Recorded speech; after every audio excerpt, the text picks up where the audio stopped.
irrigation districts to accept.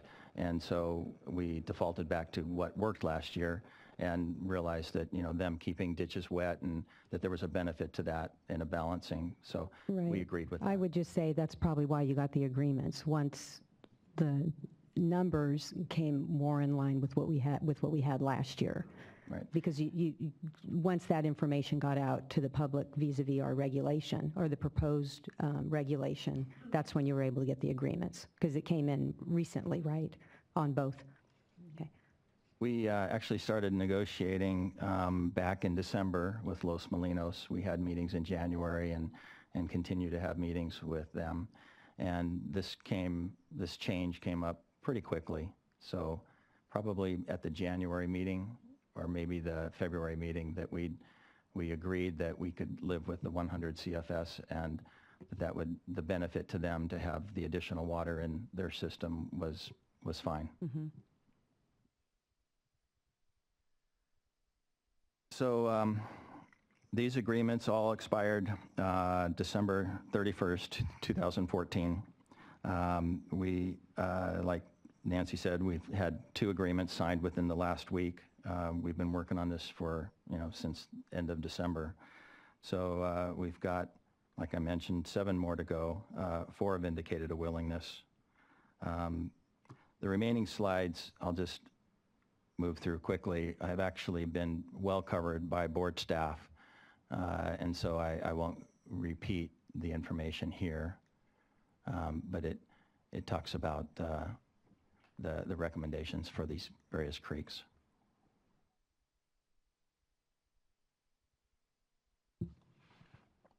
I would like to finish by just saying that for Spring Run Chinook, there's 3 core populations.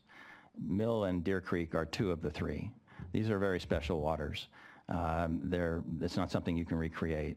These fish, they spend 4 to 5 months of the year up at 5,000 feet in elevation in some very deep pools, and for that whole time they're not eating. They spawn, and then their young eventually make it down all the way to the ocean, swim around for many thousands of miles, and then return back to Mill Creek.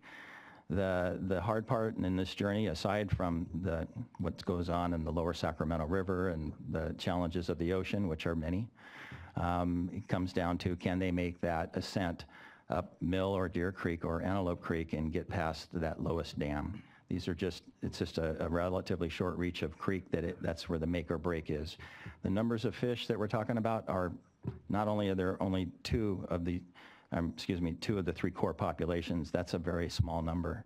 But as you saw, the total number of fish that make it back is also a very small number. So when we see that the 5 or 8% of the fish are returning at the very end of the run, that is a very significant portion of a small number of a very critical run. And for the purposes of genetic diversity and robustness, those fish are considered very important and vital to the well-being of the population. That concludes our presentation. And well, if I could just add something about the importance of protecting this particular cohort of fish. Yeah, that would be great, because last year I know we did spend a lot of time on why these 3 were your absolute top priority, which is why we acted, as opposed to acting on every stream or river system in the state, we chose these. So right. Well, these 3 are, well, Mill and Deer Creek in particular are 2 of the 3 remaining spring run strongholds in the Central Valley. So, and Antelope Creek is very important for steelhead and is a refugia area for spring run Chinook salmon. But another thing to really, and these streams are the highest priority streams for recovery in our NOAA Central Valley Salmon and Steelhead Recovery Plan, so thus the focus on these areas. But another important factor to keep in mind is that these populations, the individual populations in Mill and Deer Creek, experience fluctuation over the years. And right now, we're managing what we call a weak cohort. If you go back, we're seeing fish that were spawned 3 to 4 years ago, more about 4 years ago. And 4 years ago, the population, especially in Deer Creek, was in the low 200s. And so really, this is an age group or a cohort of fish that's at extreme risk. And when you add on top of the fact that any kind of catastrophic situation could put them at even a higher level of risk. So drought being certainly a catastrophic situation for aquatic species, we're looking at a higher level of risk that this particular cohort is facing. So it's very important for us to target these fish with these types of agreements or regulations. And I think that as evidenced by Matt's presentation and Curtis's overview, I think we're very successful. And I think that our approach and our reliance on collaborative approaches is something that I'm proud that we see has been able to protect this particular group of fish. What kind of things have you asked of your collaborators? Are they is it just volume that you're asking for, or reduction in diversions in terms of volume, and then you leave it up to them, or how does that work? It's more than volume. We're also talking about improving the science. We have, as you can see from the monitoring that Matt and the Department of Fish and Wildlife has conducted, we're really learning a lot more through this collaboration about the fish. So we're filling some data gaps that are going to help us with the management of these species long term. So this isn't a shot in the dark with just looking at water. It's also a strong overlay of science. I have some questions about, I'm sorry. Go ahead. You finished? I have some questions about the priority status of these three creeks. So you've got NOAA Central Valley Steelhead Recovery Plan. Yes. When did that come out?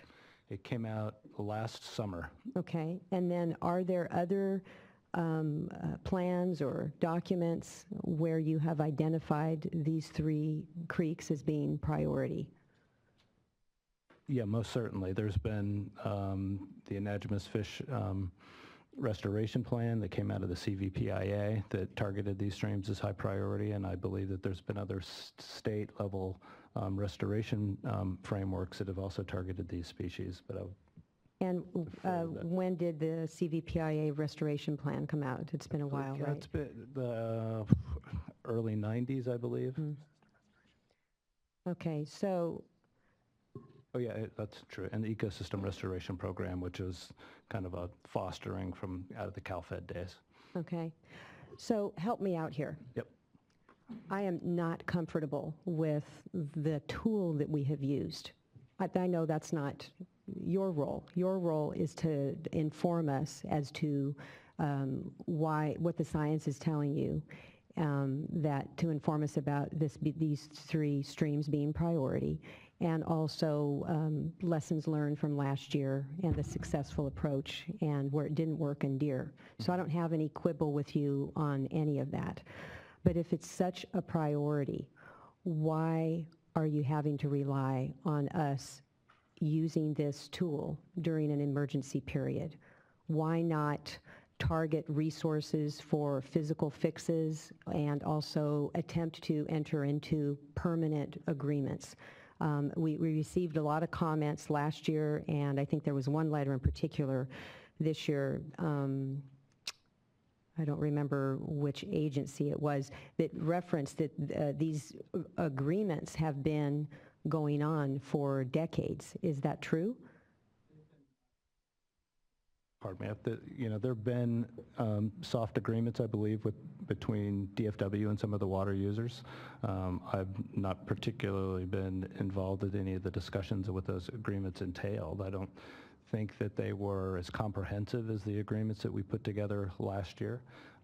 But we are also, this isn't the only tool that we're looking at. We are actually looking at fish passage improvements at some of the structures at the diversion dams on Deer Creek and Mill Creek, and also in Antelope Creek. We've recently worked with the landowner on Antelope Creek to put in a better fish ladder that allows for the upstream migration of fish at a broader range of flows than that was on there before, what was existing at the dam before. We're looking at facility infrastructure repairs or improvements on the fish ladders on Mill Creek and Deer Creek over the next couple of years also. Yeah, and I would like to see what we could do to get you all to commit, along with the irrigation districts, the users, on a process so that we can work toward a collaborative long-term solution, and also, you know, to the extent that we can play a role to have our staff involved as well. Yeah. Because it seems to me that if we're calling these diversions unreasonable, I personally, I don't think they are unreasonable. What's unreasonable about watering your trees? Truly, I mean, if you're trying to keep your trees alive, it's not the right fit. But the end goal here of trying to provide for pulse flows and base flows makes absolute sense. And so I would think that, and of course we'll ask them when they come up here, the water users that, you know, have objections to this, but I would think that a better approach would be to work with you on a longer term process, so they don't have to keep coming back to the board and us saying that what they're doing is unreasonable. And it seems that there are some physical fixes out there that would result possibly in less of an impact to the water users in terms of flow. So if you could comment on that. In particular, I know that Fish Bio report that talks about some physical solutions where the base flows could be reduced to as little as 20 CFS. Yeah, I would like to comment on, first off, one program that has been in place for a number of years now is a flow exchange program, and Matt works very closely, mostly with Los Molinos on Mill Creek, but more recently on Deer Creek. And so water that has been called in the past in a voluntary agreement that is bypassed to pulse fish, and so a pulse flow that we would call for, that the irrigation company would receive credits that they could utilize towards the payment for electricity to pump water and provide flow in some, at least within some of their system. It's not as much flow as immediately available because the pumps are limited, and the number of wells in their location may also limit their utility. But Los Molinos can pump 10 to 12 CFS of water. Deer Creek can pump several CFS. Deer Creek Irrigation District can pump several CFS. They are going into this season with credits that they earned from previous years. Deer Creek has almost 300 acre feet, 270 plus acre feet of water of credits that they can pump and utilize during those periods when we're asking for you know, a much reduced flow availability to their system. Mill Creek, Los Molinos, same thing. They have quite a few credits that they can utilize to help augment flow during those tough times. That program's been in place for a while now. As far as the manipulation of the channel, when we look at what happened on Deer Creek versus Mill Creek, what you see is on Mill Creek at 50 CFS, the passage of fish was slowed way down, but there was still some fish passing probably when you had a better nighttime temperature, low temperature conditions, and they would make it past the video monitoring station. And so at 50 CFS base flow, there was enough water quality present to keep fish interested in moving through lower Mill Creek. Deer Creek got down to about 20 CFS, and at 20 CFS, we had no fish that were able to pass. The temperature was too high. I want to go back to Mill Creek for a moment. So you're just saying it's not just the belly bumping aspect. It's not just the belly bumping, it's the water quality itself, and that may be the more critical element, especially when you get into later May and all of June. 50 CFS may be able to pass fish, but they won't necessarily, or not very many of them will do it until we provide enough stimulus, more flow, and cooler temperatures through a pulse event timed with good ambient temperatures, to where now that we saw a very large response. So it's really a combination. We've got to keep these fish interested in knowing they need to sense that their natal creek is still there, and where it is, wherever they're hanging out, probably somewhere in the Sacramento River, They need to sense that that creek is there and they're waiting for the opportunity to come. In a natural system, it would be because of a rain or a snowmelt event. In this event and the way we're managing water now, it's a timed pulse event. And they key on that and then they come. With 20 CFS only, we saw that not only did they not come during the 20 CFS period, but they didn't come when we bumped the water up to a significantly higher level. Likely, and my assumption, is that they simply did not have enough attraction to maintain their sense that that was where they could go, that they would be able to ascend that creek. So I guess we can ask Stanford Vina when they come up here, but in their letter they state that the fish agencies said that they weren't interested in that project. I don't know what it's called. That would be a lake and stream bed alteration agreement, and we have not received a notification from a diverter on Deer Creek. For that project. For so what I'm trying to do here is play marriage counselor a little bit, because it seems that there's a disconnect. They've got what they think is a good idea. They're frustrated that the regulatory agencies are saying there's an emergency, we need these flows. They have an idea where they think that it could result in less flow, and they say in their letter that the fish agencies are not willing to expedite it. So I guess my question to you is, without, of course you can't be pre-decisional, but if there's an idea that's out there that could potentially lead to some benefits, perhaps reduced flow, but other benefits for the fish, would you be willing to expedite the review? I would just like to add, I think the timing of when that facility fix were to occur, and I think in this case we were talking about some channel work to deepen the channel so fish could move through it at lower flows. I think the timing of it is critical. So it's something that if we're contemplating during the peak of the run, we don't want to expose these fish to any additional stressors while they're migrating upstream. Understood. So I think the timing of it is important. So we didn't, same with NOAA, we didn't receive an application for any in-channel work that we would typically have seen. If somebody wanted to take on such a project, it would have to occur during, we would have to see a proposal come to us and a request to consult with us under the Endangered Species Act. There's a process for that. And following that process, it would be something that we would certainly deliberate, but bringing it up right now while we're in the middle of a migration period isn't really a reasonable request from my perspective. No, I think what I'm asking you, speaking of reasonableness, to work on this all year. To work on it, beyond this emergency period. As soon as this gets adopted, let's work toward next year and see what can be done to look at other approaches, including permanent agreements. Yeah, pardon me for interrupting. So I'm sorry for hogging all the time. I've got one more question. Unimpaired flow. So we're looking at this. What strikes me this year, I think I spent a little more time looking at these numbers because this is just over the period of the year. This is one area that never settled on me, calling this an unreasonable use. So I spent a little more time looking at CFS, because last year when I looked at it, it just didn't seem like a lot, but really we're talking about small systems that don't have a lot of water to begin with. So how could you translate these figures into unimpaired flow during the pulse period, during the base period?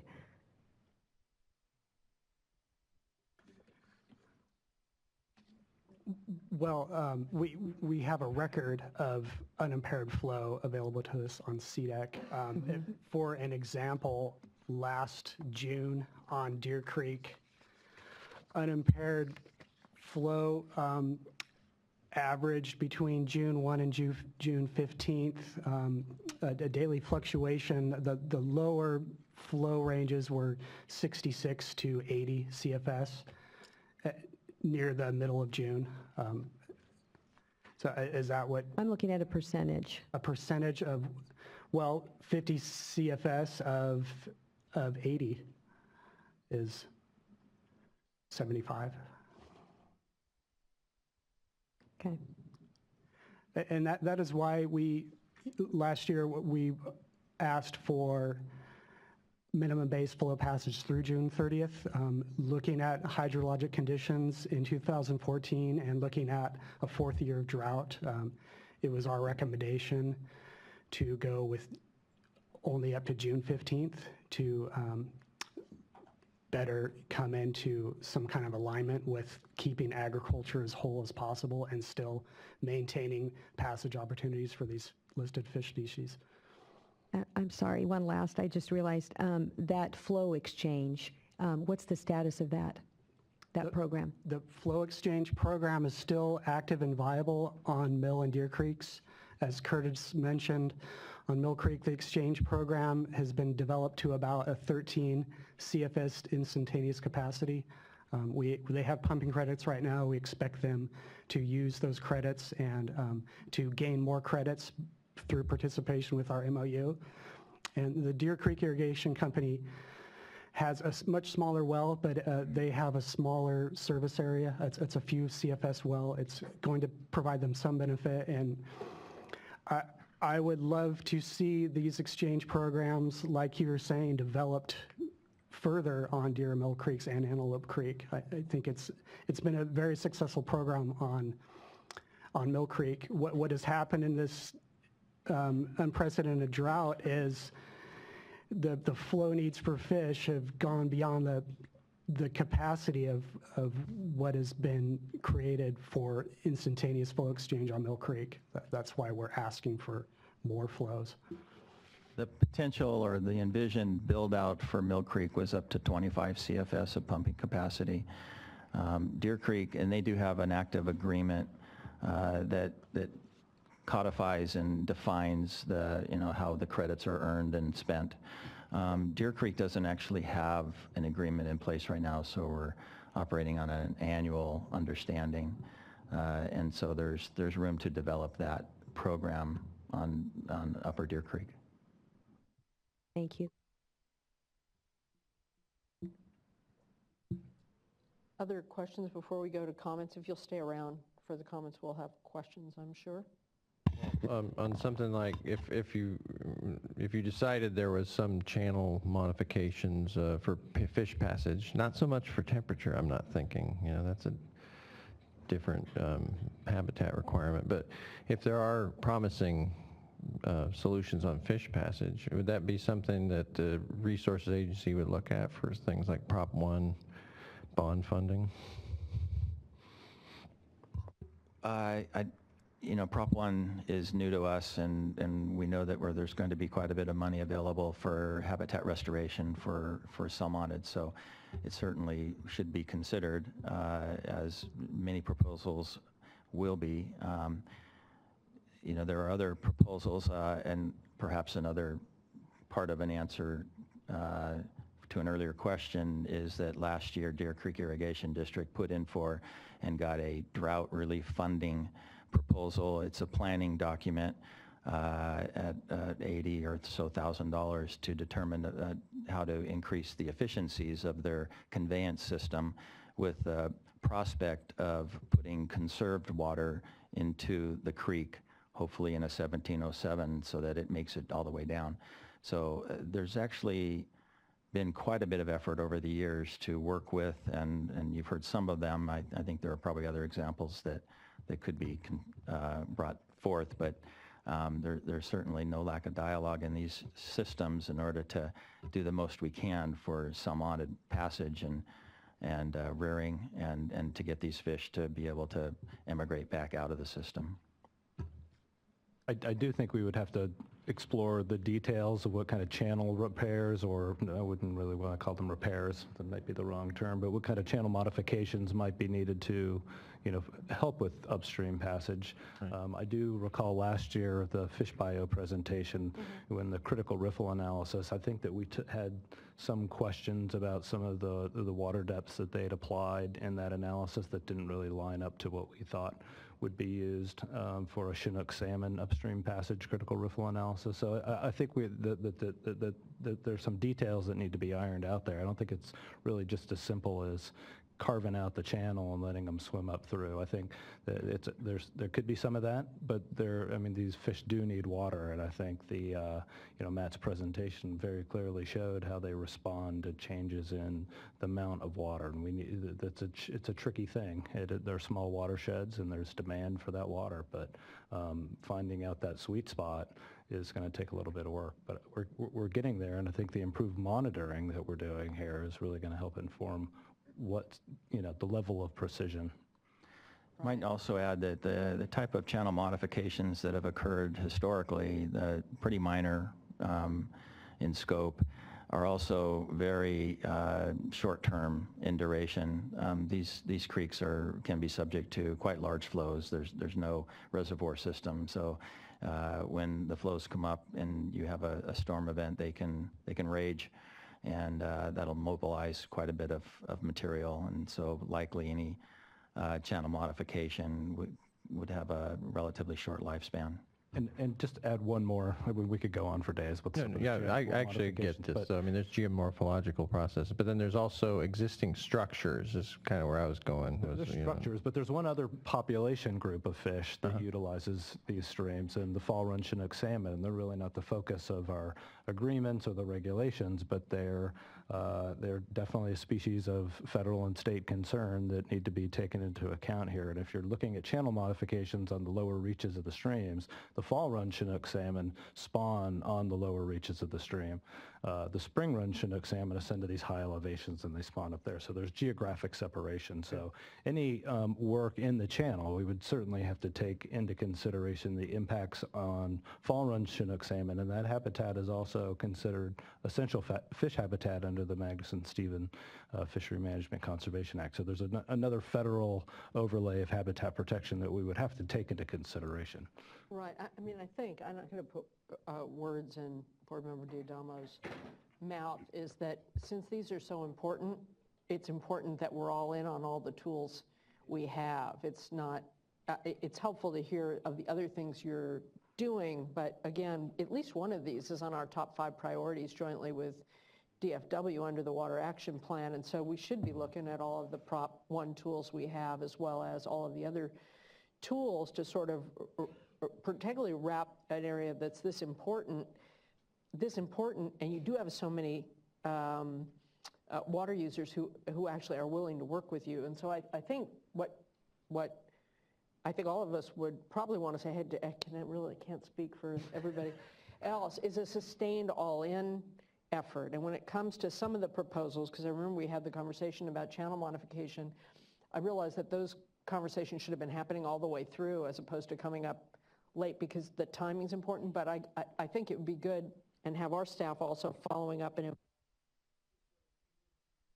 to make sure that we're, I can't say turning over every stone because it might be in a riffle. I don't know, but maybe critical riffle. So that we're all in comprehensively. If these are so important, and they are, then we should be all in with every tool we have. Agreed, I get the need yes. for backstop and that you want the agreements, but I think we're gonna want more understanding of the engagement kind of year-round. Yeah, I think so too. It's kind of it's a triage situation. When fish are faced with very low flow conditions and their upstream migration is totally at risk, right. We have to do from our protective perspective in conservation, we have to do something. But there are broader scale issues that we're aware of, and they're at least on the NOAA priority list for fish passage enhancement at some of the structural areas. Right. Well, also, you find more win-wins the broader you. Yeah, agreed. Thank you. Let's go to I'm sure the commenters will spark dialogue as well.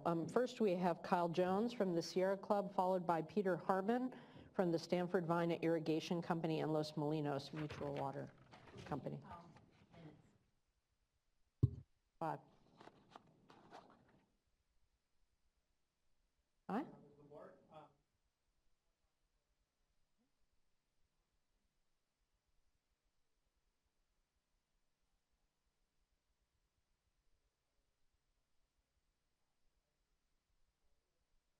Just get a little closer, but not too close. Okay, 5 still okay. It's Kyle Jones with Sierra Club, California. That biodiversity will enable these fish to continue to adapt to everything that's getting thrown their way. With however long this drought may persist and the continuing damage to the ocean that climate change is providing, it's necessary for these fish to continue to have biodiversity. I'd also like, support a more permanent solution. I think that was something that you all raised very well, that going forward that would be something we would like to see. But given the timing that we're looking at now, that we would support these emergency regulations today. Thank you. Thank you very much. Mr. Harmon, followed by Tim O'Laughlin from the San Joaquin Tributary Authority and OID. Hello.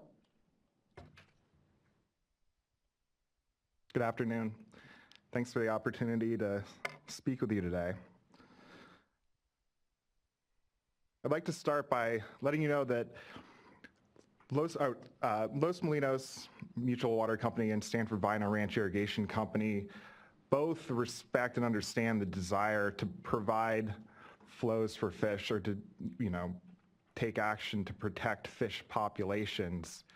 But this process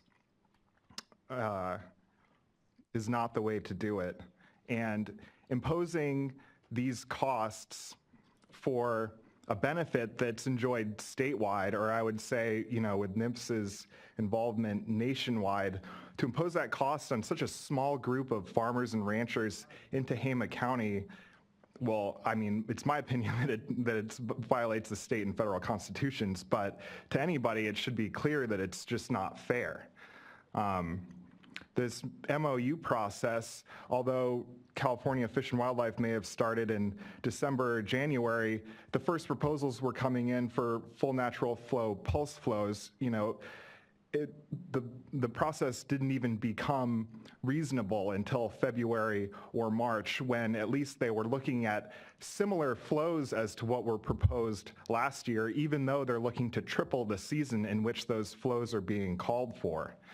One thing that hasn't been mentioned either is that this year these MOUs also include California Endangered Species Act incidental take protection. So what these small diverters and irrigation entities are being faced with is figuratively a gun to the head. I mean, they're being told that it's a critical year, that it's inevitable that fish are going to die in these creeks this year. And they're being told, look, you can sign a voluntary agreement where you give up any right to compensation, and when the fish die, because we know that they will die, you'll have incidental take protection. And if you don't play ball, you don't give up your rights, fish are going to die, and the dice are going to fall where they do. We see this as a manufactured emergency. We're in the 4th year of a drought, and emergency regulations are proposed 2 weeks in advance, a month ahead of implementation. MOUs are being negotiated, up until last week. These are things that should have been worked on for, not even just the year, ending right now, but since the 70s. And using the urgency that's felt right now to call it an emergency that requires immediate action, circumscribed to due process, I think is just inappropriate. Last year's program, according to the NMFS report, was deemed very successful. And I have some problems with the way that the information was just presented to you. There was a lot of focus on these June graphs that show almost no fish running up Deer Creek and an unsuccessful pulse flow. I learned in high school science classes that it's really important not to confuse correlation with causation. But luckily, we did see one full graph of the entire year where what I saw was a huge bell curve on Deer Creek where 830 salmon ran up Deer Creek and were skewed much earlier than they were on Mill Creek. Mill Creek seemed to have a much more, evened out timeline across the entire spring run. And now we're being told, no, the migration patterns are the same on both creeks, and it's because flows were lower on Deer Creek in June that the pulse flow is unsuccessful. And, any freshman biology, student could tell you that you can't draw that type of conclusion from the data that we've been presented, especially when you look at the entire spring to summer run where more fish ran up Deer Creek and they ran up earlier.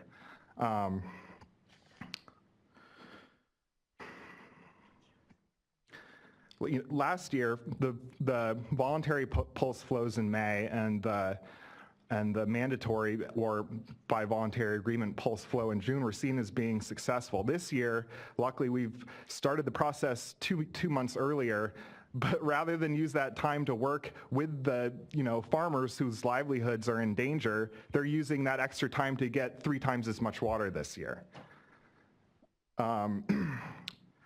The regulations really need a much clearer trigger for cutting off pulse flows, adult base flows, et cetera. The MOUs had a temperature cutoff, which, the criterion in that temperature cutoff is something that doesn't even usually occur. It was if water temperatures don't dip below 75 degrees for 7 consecutive days in June, then they'll bump down to juvenile flows, meaning that the water temperature could be 85 degrees all day long, and if it just barely gets to 74.5, then that's deemed good water for fish, and they should, it's... Wasn't that was a proposal, that wasn't what was it? Well, that's what's in the MOUs, I believe. It's in the MOUs right. As opposed to the regs. Right. Okay. Sorry. And I'd like to thank Board Member Diadamo for bringing up the ideas of physical solutions. We were told in no uncertain terms that, a streambed alteration permit for channeling Deer Creek would not be subject to any sort of expedited consideration. As I understand it, that type of channeling had occurred up until sometime in the 90s, and it was apparently successful until then. But it's basically appears to be an option that's off the table now. Well, I don't think that's what they're saying now. It sounds like they're willing to consider it. They just don't have any information, right? They don't have a proposal in hand. Sure. So Well, I would encourage you to send them your proposal and send it to our staff as well. Sure. Yeah, it was included with the comments that we submitted. Well, but that's the fish bio report, right? Right. Yeah, I think there needs to be a little more meat on the bone. Yeah, I think the dialogue that occurred last year, and we were further along, in the process last year, it was made clear that that was not something that was going to be able to happen from California Fish and Wildlife's perspective. But, when it comes down to it, the burden is being put on a few rural farmers to carry this endangered species for the benefit of everybody. And there's no proposals, well, except for some, except for a few diverters who have other agreements in place, there's no plan to provide any sort of compensation for these farmers. And whatever damages they accrued last year are going to be more than tripled this year because they're looking at no water from now until July. The only way to really make this work would be either to provide compensation for the water and that fiscal report indicating that, the maximum price of water is $100 an acre foot, I think obviously reduces, any notion of what the fiscal impact would be. But they've either got to be able to pay these people for the water that is being used for the statewide purpose of protecting fish, or they need to find a way to provide water to replace the stream water, being used. And however that could happen, a pipeline, more wells or anything like that would provide water for irrigation which is manifestly a reasonable use of water, in order to keep this particular stream water in the stream for fish. I mean, I strongly urge you to not adopt these emergency regulations right now, but at the very least, to put off a vote on this, to give time to hold evidentiary hearings, make the necessary findings to deem agriculture an unreasonable use of water, and take no action today at the very least. To be fair, the recommendation, and this isn't the only place we've done this and it's been sustained by the courts, isn't to say that a given use is unreasonable, it's that the collective dewatering of the stream at certain times is unreasonable, which is different. Right. Well, and I mean, we're not currently asserting an unfettered right to dewater the stream, although I do understand that that was an annual occurrence for, decades and decades, at least since the 30s or the 20s, and probably from whenever they started, diverting from these creeks. My suggestion is that after this hearing, regardless of what happens, you might want to sit down with you may not agree, but I'd love to have them sit down and discuss public trust law with you. Sure. Great. Thank you. Thank you. Yeah, I think when I ask about bond funding, because I realize resource agencies don't have a bunch of cash laying around for this sort of proposal and these issues.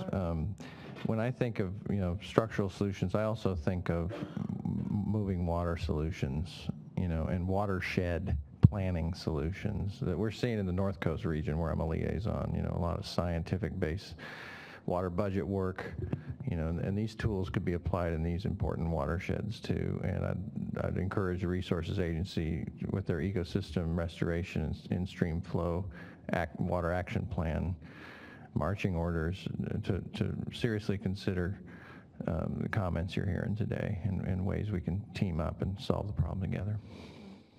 I mean, the operative word is everybody needs to team up. I have a question because I was confused by a couple of things that came up. I'm sorry, Mr. OLaughlin, but Oh, don't worry. It's better standing here than questions. sitting. I've been sitting here for all day. You're not getting any sympathy from us for that one. No, I know. Yeah. Part of the job description. Can you clarify the tripling point that Mr. Harmon made? Because I didn't hear from your presentation that you were asking for 3 times as much water this year. Maybe I'll ask our folks. Yeah, so I think we can, There's so something that lost last year, the regs went into effect in June.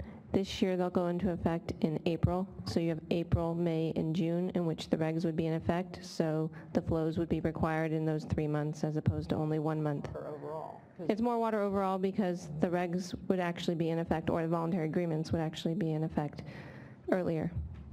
It's the same structure with the same months as last year's regulation, but last year's regulation wasn't adopted and in place until June. So April and May were not on the I see. table So at it's the time. countered by some of your adjustment in the 2 weeks off the beginning or the end of other segments, but overall it is more water. It's more water because the emergency regulation lasted for 270 days, and so we're not on a year-to-year Got it. staggered basis. And how about the point Mr. Harmon was making about the fish running up earlier? It sounded like he was trying to say that you were, I mean, again, that he doesn't have to tell us about correlations and what we see all the time, but that that there were a slug of fish that came up earlier in the year that weren't on your chart. And so what do you say to that? Well, yeah, the data shows there were earlier running fish and a good number of fish in Deer Creek. The Deer Creek population in 14 was actually bigger than Mill Creek. We still, though, assert that given suitable flow conditions and our minimum base flow recommendation, that more fish could have continued to come into Deer Creek, and those fish are very important from a biodiversity perspective. Yeah, I'd like to add to that. If I could use an analogy of thinking about the food pyramid, and when we're looking at species viability, abundance is certainly at the top of the pyramid, and then it's supported by production, the ability to keep producing abundance year after year. But the very foundation of that is diversity, and there's life history diversity, genetic diversity, and spatial distribution diversity. And so it's an old management concept to protect the peak of a run and not look at the whole breadth of it over time. And our approach here is to recognize that the life history diversity and maintaining that is an important management consideration. I just want to add real quick, Deer Creek has better adult holding and spawning habitat for spring run Chinook salmon. It's not atypical for the Deer Creek population to be larger than Mill Creek's, so we expect to see more fish over a broad run timing in Deer Creek than Mill Creek. And I just want to add that based on our supply-demand curves that I put up earlier, the impacts that we anticipate seeing would start in May under both the 50 and 90% exceedance. So, and that means really, in terms of reaching the 50 recommended threshold, that wouldn't really get triggered in the month of April based on current hydrology projections. So it would be like a doubling of the water in practice as opposed to a tripling. Correct. Based on our best forecast. Thanks. But it's more water. Okay. Mr. O'Laughlin, thank you for your patience. After you will be Connor Everts for the Environmental Water Caucus. Thank you, Chairman Marcus. Tim O'Laughlin, representing the San Joaquin Tributaries Authority. We submitted comments. I'm not going to run through those. We talked last year. We have a real question and concern about your authority that you're using to implement these rules and regulations, the waste and unreasonable use. That issue's teed up in a court proceeding. We'll be going to court sometime, I'm assuming. We will be filing amicus briefs in that matter. But leaving aside that issue of waste and unreasonable use, I think today points out the very essence of the problem that we continue to have with this current process. So it's the day of the hearing, and I've been asking your staff and these people since last year to provide us the information, provide us the summaries, give us the report. Everybody's telling us how great this program worked last year. And we said, okay, well, like Mr. Moore said earlier today, what are the lessons we learned? Okay, so at this very moment, we find out what lessons we learned. But there's no opportunity for anyone to test the efficacy of what's being reported by DFW and NOAA. So to give you an example, and we can go through a couple of these. So they talk about late migrating spring run, okay? So some of the questions that people might have is, are late migrating spring run a threatened species? Are they a distinct population segment? What are the genetics that you have to support the statement that they are different than earlier migrating spring run? So they've asserted this, you've heard it, that late spring run, that they're genetically important, that they're different, that it's going to the whole diversity. Where's the evidence? So the next thing, another interesting twist on this, is you've heard that if flows were higher in Deer Creek, we would have seen 30 more spring run come into the system, right? That's basically, I mean, cut through all the graphs and stuff, the basic thrust of that was, if we had higher flows on Deer Creek, we would have gotten 30 more fish, right? Okay, so the questions would be, where did the fish go? Did they return to the ocean? Did they go to another stream? Did they actually go up Mill Creek? Did we lose them? So, but the problem is... They would have to know the answer to that question? No, but if they're asserting that they were lost, see the assertion, Chairwoman Marcus, was, the assertion was if flows were higher, then those fish would have shown up. But what they're asserting is that they were there. And so the question is, were they there or did they just go to Mill Creek? So, see, when you start, and this is an important point for you as board members, I disagree entirely with your legal approach on this issue. I understand totally the policy and what you're trying to do. You're trying to do the right thing by these endangered fish species on Mill Creek.